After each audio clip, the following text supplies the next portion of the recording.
Human मेटापेमो virus अर्थात HMPVची देशभरात सध्या भीती बाळगली जाते। त्या संदर्भात लोकांमध्ये दहशतीचं वातावरण आहे। मात्र हेच दहशतीचं वातावरण कमी करण्यासाठी किंवा लोकांमधली संभ्रमता दूर करण्यासाठीचे प्रयत्न आपण या निमित्तानं करणार आहोत। नमस्कार, मी आफताब शेख, ABP माझाच्या डिजिटल प्लॅटफॉर्मवरती आपलं सगळ्यांचं स्वागत। माझ्यासोबत सोलापूरच्या शासकीय वैद्यकीय महाविद्यालयाचे dean doctor Sanjeev Thakur sir आहेत। सर, लोकांमध्ये एक दहशतीचं वातावरण आहे, भीती बाळगली जाते। HMPV नेमकं काय आहे आणि कशा पद्धतीने याची काळजी घेतली गेली? नमस्कार. सर्वप्रथम मी आपल्याला आपल्या माध्यमातून सगळ्यांना सांगतो की आपण घाबरून जाऊ नका। आजच सकाळी आमची मंत्री महोदय मुश्रीफ साहेबांनी VC घेतलेले, त्यांनी सगळ्या अधिष्ठानांना मोटिवेट केलेले आहे आणि ह्या आजाराबद्दल त्यांनी आम्हाला माहिती दिली आहे। त्यांच्याबरोबर 5-6 लोक होती, त्यांनी काही गाईडलाईन पण आम्हाला सांगितलेलं आहे। त्याचा अनुभवाने सांगतो की त्याचा अभ्यास करून सांगतो की सर्वप्रथम हा आजार आहे आपल्याला पूर्वीपासून होता, हा काही नवीन नाही आहे। दुसरं, अतिशय ज्या पद्धतीने पॅनिकी वातावरण 2 दिवसामध्ये, ते घाबरून जाऊ नका। फक्त 2 ते 3% लोकांना हा सिरियस आजार होऊ शकतो। 90% लोक विदाऊट एनी औषधं बरे होऊ शकतात। आता मी सांगतो हा कोणाला होतो, हा 1 वर्षाच्या आतले लोक म्हणजे लहान बाळं, त्याला नवजात शिशु म्हणतो। आणि दुसरं 60+ आणि त्यांना जर कोमॉर्बिडिटी असेल, कोमॉर्बिडिटी म्हणजे त्यांना डायबिटीज असेल, uncontrol diabetes, hypertension, heart disease आणि COPD, आपण लंग डिजीज किंवा स्मॉल ॲल्व्हेओलर एअरवे ऑब्स्ट्रक्शन म्हणतो, ह्या लोकांना आजाराचं गांभीर्य होऊ शकतं। सर्वसामान्य 90% सर्दी, पडसं, खोकला, बारीक ताप येऊन हा रुग्ण 5 ते 6 दिवसात बरा होऊ शकतो। पण 2 ते 3 दिवसांनी जास्त खोकला आला, खूप ढास लागली, रात्री झोपला नाही, खूप ताप आला, दम लागला, तर आपण नजीकच्या डॉक्टरांना जाऊन त्यांचं स्वाब घेऊ शकतो। आणि आपल्याकडे त्या हॉस्पिटलला फॅसिलिटी आहे आणि ते सगळं मोफत आहे, त्यामुळे स्वाब घेऊन आपल्याला ते निदान होऊ शकतं। आणि अशा पेशंटना जर गरज लागली तर आम्ही ॲडमिट करू। आणि मंत्री महोदयांनी आम्हाला सगळे निर्देश दिले की कुठलीही औषधांची कमतरता बाळगू देऊ नका, त्यामुळे सगळे औषधं आमच्याकडे अवेलेबल आहे, अँटीबायोटिक्स अवेलेबल आहे आणि ऑक्सिजन अवेलेबल आहे आणि स्टिरॉइडची जी गरज लागली तर अवेलेबल आहे। हे 4 गोष्टी जर असेल तर आजारातून मुक्त व्हायला हरकत नाही।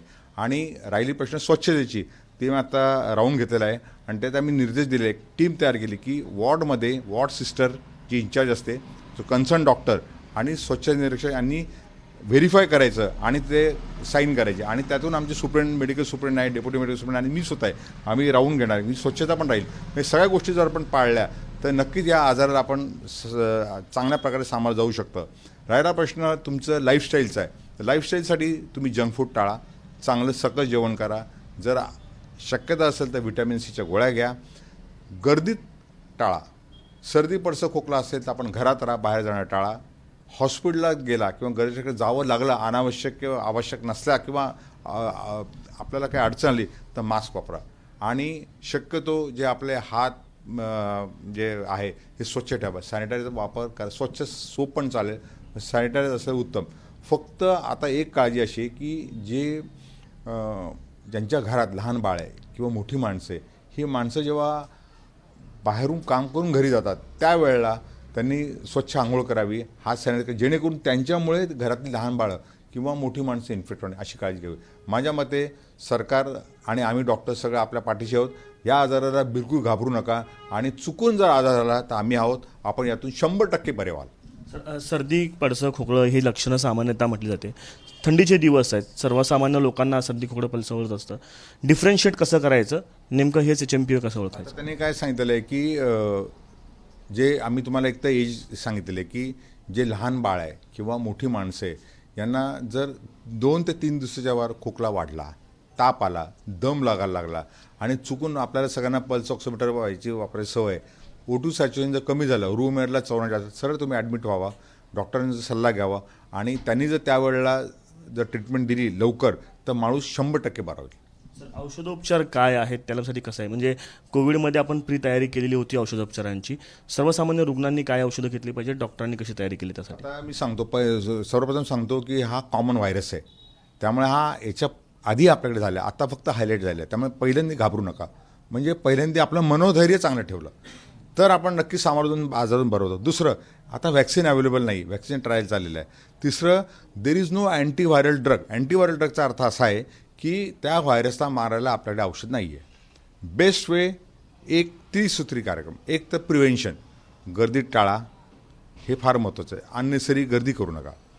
किंवा जे आपण मेळे लागतात किंवा एक्झिबिशन लागतात ते शक्यतो टाळलेलं बरं राहील. दुसरं स्वतःची हेल्थ चांगली ठेवा, ती रेग्युलर व्यायाम, जंक फूड, व्हिटॅमिन सी घेऊन. आणि तिसरं, जर तुम्हाला सिम्पटम वाटले तर लगेच डॉक्टरना दाखवा. आपल्याकडे स्वॅब टेस्ट करून आपण त्यांना ट्रीटमेंट देऊ शकतो. याला सपोर्टिव्ह केअर फार महत्त्वाची आहे. सपोर्टिव्ह केअर म्हणजे काय की जर खोकला आला तर आपण हायड्रेट करत नाही, तर हायड्रेशन म्हणजे भरपूर पाणी प्या, ज्यूस प्या, सूप प्या, म्हणजे लिक्विड्स खूप गेले पाहिजे. आणि जर ते तुम्हाला घेता येईल तर आपण सऱ्यांवर देऊ शकतो. दुसरं, जर खूप ताप आला आणि सेकंडरी इन्फेक्शन असेल तर आपण त्याला अँटीबायोटिक देतो. तिसरं, जर त्याला धाप लागली आणि खोकला आला आणि न्यूमोनिया जसं वाटलं तर आपल्याला शॉर्ट डोस स्टिरॉइड द्यायला लागतात आणि त्यासाठी आपण सिटी स्कॅन, एक्सरे करतो. आणि चौथं, O2 सॅच्युरेशन जर पडलं तर त्याला आपण ऑक्सिजन आपण देतो. आता कोविडमध्ये आपण बघितलं सायटोकाईन स्टॉर्म नावाचा एक आपण शब्द वापरायचो, जेणेकरून पेशंट खूप धाप लागायची, दम लागायचा. तसा या आजारात तर काही सापडत नाही आहे. त्यामुळे एकदम असं पॅनिकी होऊ नका, पण लागल्यास आपल्याकडे औषधं आणि ऑक्सिजन सगळे वेळेवर आहेत. सर, कोरोनाच्या काळामध्ये आपण सर्वांनी मास्क वापरले होते, म्हणजे घराच्या अगदी बाहेर पडलं तरी मास्क सगळेजण वापरायचे. आत्ताच्या स्थितीला प्रत्येक जणानं घराच्या बाहेर पडताना मास्क वापरणं गरजेचं आहे का केवळ गर्दीच्या ठिकाणी वापरलं पाहिजे? माझ्या मते, समजा तुम्हाला सर्दी पडसं खोकला असेल तर आपण मास्क वापरावं. नॉर्मल असेल तर काही गरज नाही. पण आपण जर गरजेच्या ठिकाणी अनावश्यक म्हणजे कारण नसतं तो आपल्याला जावं लागलं, मग गर्दी असो किंवा हॉस्पिटलला व्हिजिट करायचं, त्यावेळेला मास्क लावलेला कधी परा. सर, आता शेवटचा प्रश्न, सोलापूरच्या शासकीय वैद्यकीय महाविद्यालय आणि रुग्णालयानं कशा पद्धतीनं या आजाराची भिडण्याची तयारी केलेली आहे? वैद्यकीय पातळीवर आपण काय तयारी हॉस्पिटलमध्ये केलेली आहे? सर्वप्रथम माझं मनोधैर्य आज आमच्या मंत्रिमंडळाने सकाळी VC घेतल्यामुळे वाढलेलं आहे. कॅप्टनचं एकदा मनोधैर्य वाढलं की आमच्या सगळ्या स्टाफची मीटिंग घेतलेली आहे आणि त्यांचं मनोधैर्य वाढलं म्हणजे they have already faced it. त्यामुळे त्यांनी कोविडमध्ये चांगलं काम केलं आहे, आताही चांगलं काम करतील. दुसरं, मॉक ड्रिल केली की असा रुग्ण आला तर आपण कसं त्याला ट्रीटमेंट द्यावी. मॉक ड्रिल केली की आपण यूज टू इट होतो. नंतर जे आमचे हेल्थकेअर वर्कर आहेत त्यांना मोटिवेट केलेलं आहे, म्हणजे आमच्याकडे हेल्थकेअर वर्कर ॲडिक्वेट आहेत. जे औषधोपचार लागतात ते सुद्धा आम्ही स्टॉक चेक केलेला आहे आणि 3 महिन्याचा स्टॉक आम्ही ठेवलेला आहे, तो इश्यू नाही. नंतर जे आपल्याला मास्क लागतात ते सुद्धा अवेलेबल आहे आणि ऑक्सिजनचा मुबलक साठा आहे.